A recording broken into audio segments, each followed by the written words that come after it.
did they even get out of the cell block? I don't think that jail needs to be open. A former employee is speaking out about security concerns in the Vance County Jail 3 days after 2 inmates escaped. The changes she wants to see and the search for the men still on the loose. A 2013 court decision coming back to haunt local leaders. Why state leaders say the Blue Ridge loophole needs to go. We're in for a sweltering summer weekend. How long this big heat could last before rain could cool us off again. Welcome to WRAL News here at 7 o'clock on this Friday night. Lots to talk about. A former jail employee explains how those inmates might have escaped. Wake County blames a legal loophole for some property tax increases. And we go tarps off for the Canes. Just kidding. I'll keep this on. If your phone isn't already out, I know it's close by. Open your email app. Send us a message. What do you want to see on your local news? Email 7 p.m. at WRAL.com. First up, some new information now on those 2 inmates who escaped the Vance County Jail. Well, so we have that video, of course. Maybe you've seen this now of them moments before in the act of escaping. This is Michael Miles and LaShawn Knott. The sheriff there now saying that the men planned this all in advance and that somebody out there is helping them. Both men are considered armed and dangerous. WRAL Investigates Destiny Patterson spoke to someone who used to work there at the Vance County Jail. We showed her the video of this escape, and she explained some of the details that she noticed.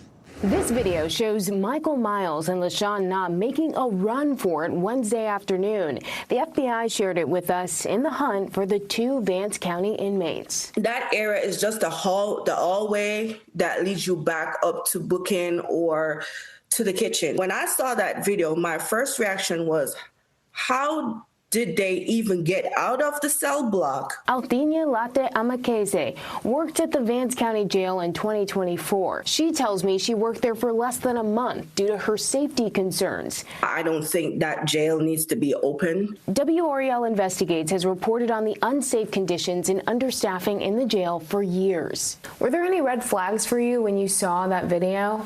There's a lot of red flags right there. First and foremost, that gate that is behind them where they ran from, that gate is normally closed. It would have to be the boot operator open it or a staff left that door open. So why is it that all these doors and gates are open? And where are the staff? At this point, it's still not clear how the inmates escaped. I texted the sheriff asking, do you believe any employees were involved? And do you have any concerns about the supervision in the jail? I didn't hear back from him directly, but he did make a post on social media. They planned their escape in advance. They were picked up nearby, and they are being helped while they are on the run. Latte Amakeze hopes this situation opens the door to change. We need to come together and find a solution that is going to be beneficial to all, the community, the inmates, the staff, everyone. It is needed urgently. Destiny Patterson, WRAL News, Vance County. All right, let's take another look here at Miles and Knott. Right now, there is a $40,000 reward for any information leading to their rearrest. You can call 911, of course, if you see them.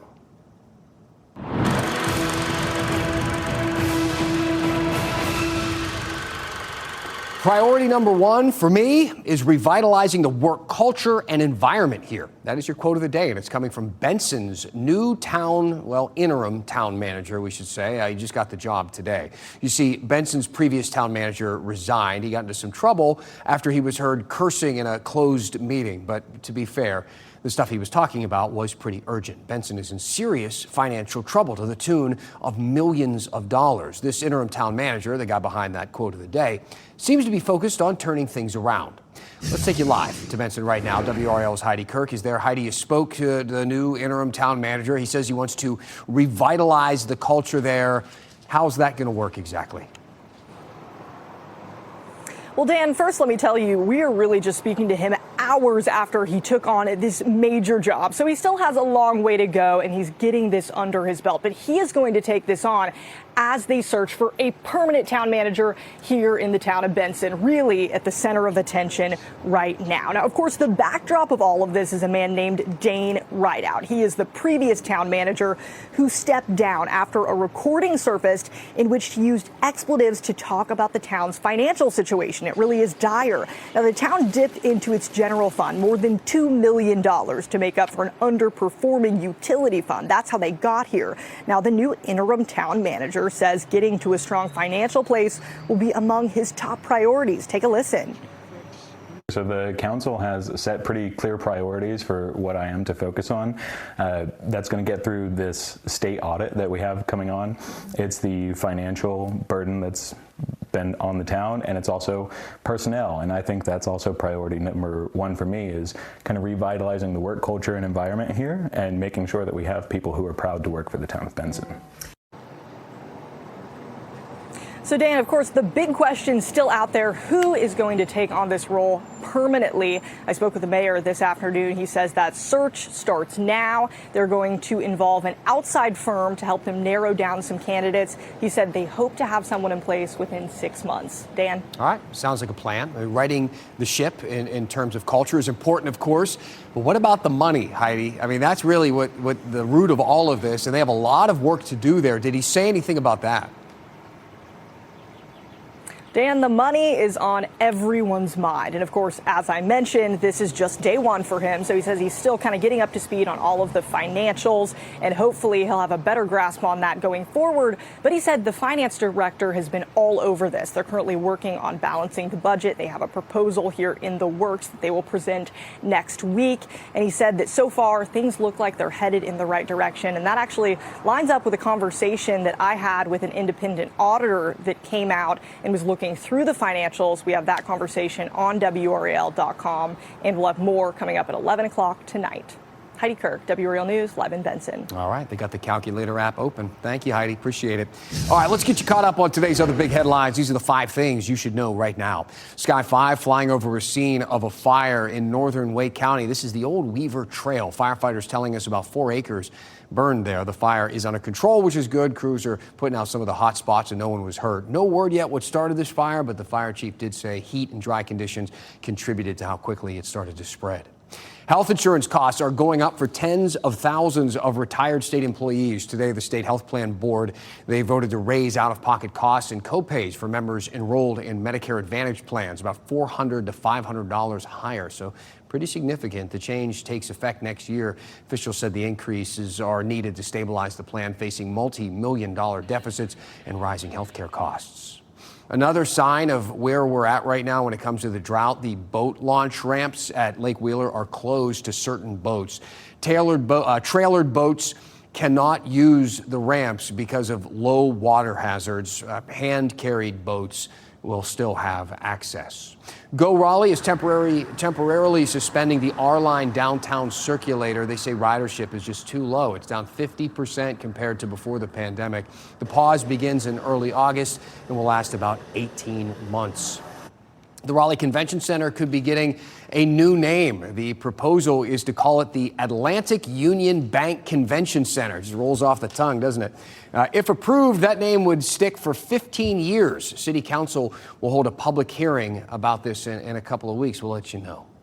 All right, let's get to a good question now. One we received in the 7 p.m. inbox recently. A viewer named Jack wrote in and said, why are property taxes rising so quickly when our property and income tax base is growing too? I mean, everywhere you look, there are new homes and new apartments. Shouldn't this additional revenue offset the increases in cost for county and municipal services? Jack, we appreciate you writing in. It's a really good point. The short answer is yes. The added revenue of more people coming in and paying those taxes should offset the cost of the new items we would need to service those new people. And lots of times it does. But there's more at play here. You see, the laws governing property taxes are very complicated, and there can be loopholes. And one of them could be costing our local governments millions of dollars, shifting more of the tax burden onto the homeowners. WRAL's Bailey Stamos explains the Blue Ridge loophole and why Wake County leaders want to close it. County leaders largely blame the Blue Ridge loophole for an increase in property taxes in Wake County. And now state leaders are working to close that loophole. In other words, narrow down what properties are taking advantage of it. A tax exemption designed to encourage affordable housing is now drawing scrutiny from county leaders who say it's being used far beyond its original intent. Known as the Blue Ridge loophole, the issue stems from a 2013 court ruling that expanded which nonprofit-owned housing developments can qualify for property tax exemptions. The Board of Commissioners chair saying the growing number of exemptions is already affecting county finances. With a growing tax base, we have come to expect between $40 and $50 million in new revenue each year. This fiscal year, we are only expecting about $8 million. County leaders are also questioning whether some developments receiving the tax break are providing the level of affordability taxpayers expect. The issue has caught the attention of state lawmakers. Representative Aaron Paré is backing House Bill 1042. In a statement to WRAL, Paré says in part, the 100% Democrat-controlled Wake Board of Commissioners has never seen a property tax increase they didn't like, and this tax hike is just another example. I am proud to sponsor HB 1042, which preserves long-term affordable housing and prevents for-profit private equity investors from initiating the creation of joint ventures with passive nonprofits to buy older properties.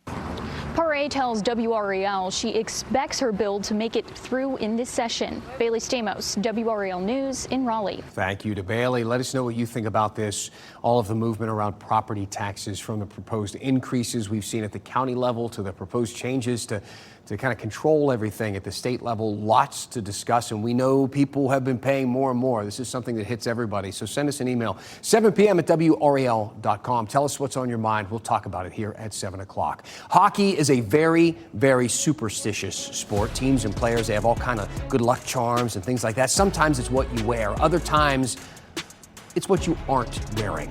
Tarps off or wag jackets. Which do you prefer? Let's talk about all of this and maybe try a little out for ourselves. Why don't we? That's after the break. Mike? Well, we had a hot day, Dan. 96 the high out at RDU, and bigger heat is expected this weekend. I'll show you which day we're rivaling an old record high. It's coming up. Man, what a game. What a game last night. The Canes, I mean, they kept it exciting, didn't they? I mean, all the way to the end. One of the most exciting hockey games I've ever seen. I mean, I'm invested, of course, in this. I want to see the Canes win the whole thing, but it was a roller coaster ride, ending with that overtime win.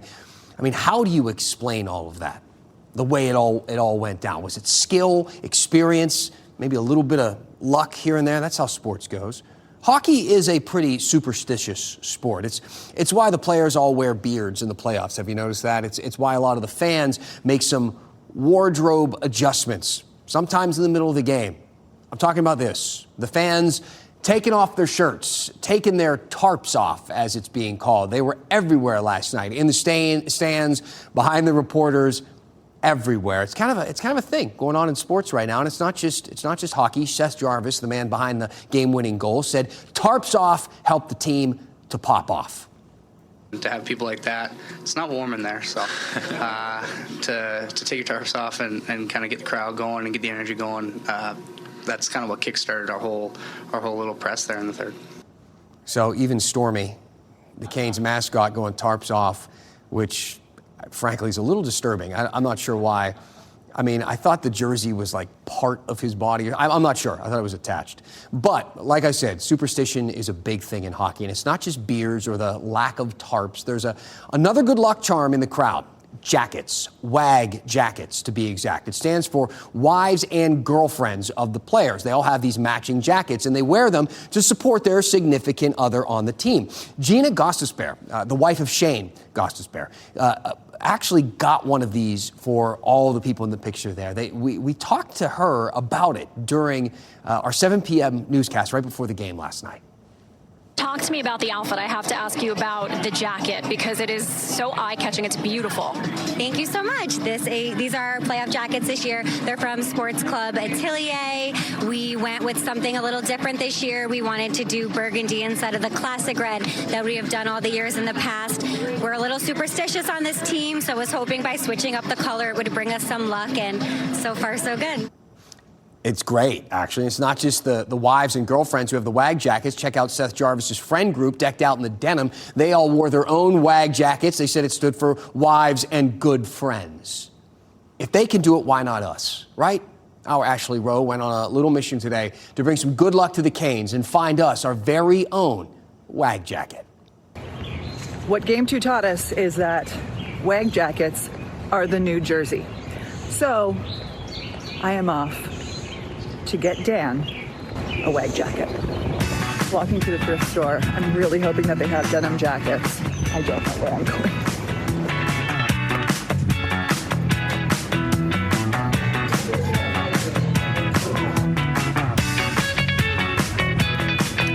We did it. We did it. But this is not ready yet. We've got more work to do. Can someone remind me why I decided to walk instead of drive? I think I've just put in 10,000 steps.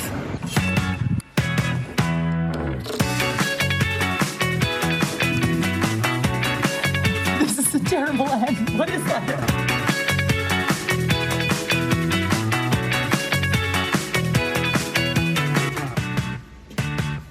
Guys, I think we got it. I think we got it. We got it. What do we think? Huh? The N is terrible. It's not a good N. Also, Mike, I don't know how I feel about this. It's a woman's medium, and it's fitting me pretty well. Looks tailored.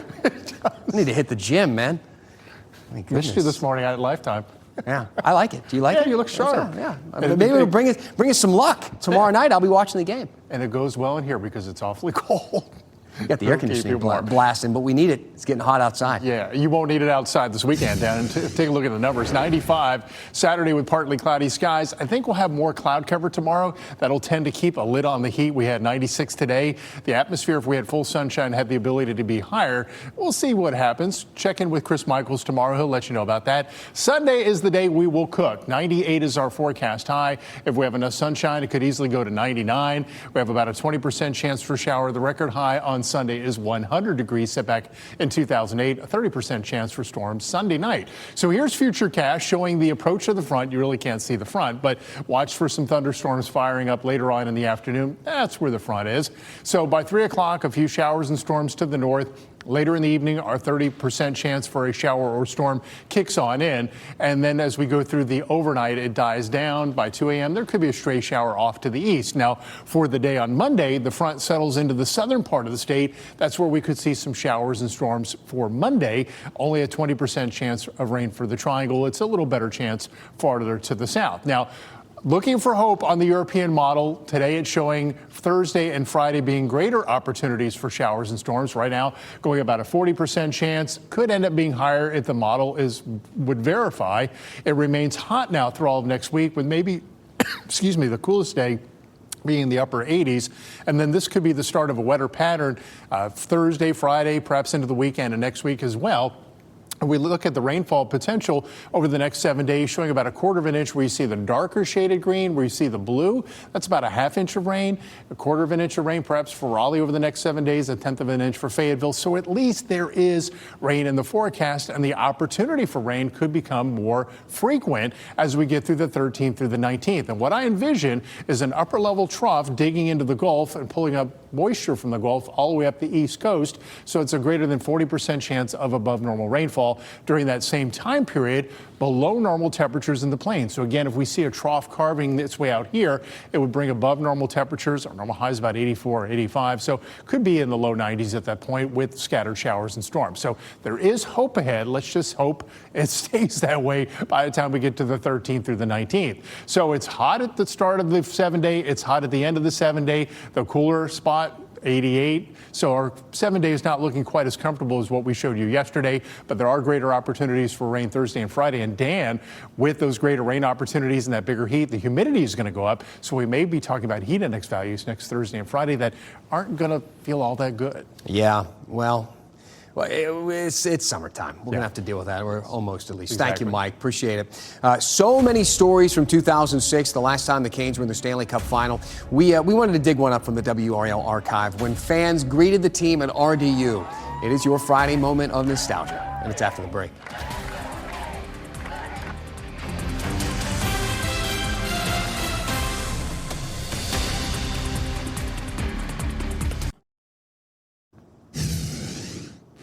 All week, we've been hearing these great stories from Canes fans who were there 20 years ago when the team was in the Stanley Cup final in 2006 when they won the whole thing. So look, it makes sense that for tonight we dive into the WRAL archive and show a moment from that period of time. We found a great story from when the team landed at RDU coming back from Canada to play in that crucial Game 7. A bunch of fans out there to greet them.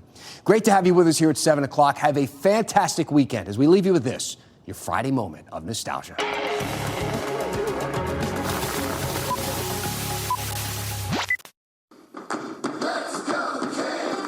For Hurricanes fans, there's the pregame cheer. Let's go!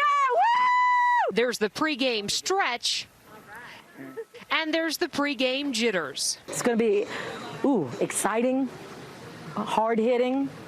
They better hit hard tonight. Players told reporters when they got back from Canada that they need the fans on their feet for Game 7 of this game. And they'll be there for us. They're going to give us a big lift tomorrow. The fans say they're happy to oblige. We're going to rock the house in there tonight. We're going to rock it hard. We're going to take the roof off this thing. Even Oilers fans don't mind being outnumbered in a crazy Carolina atmosphere. I heard that one of the radio stations today was saying how nobody's supposed to sit in their seats today, so that's good. That's the theme. Because that's what the hockey should be about. And lighting up the RBC Center is what these fans are all about. No matter what happens in there, don't let down. Support these boys. These boys earn everything we're giving them.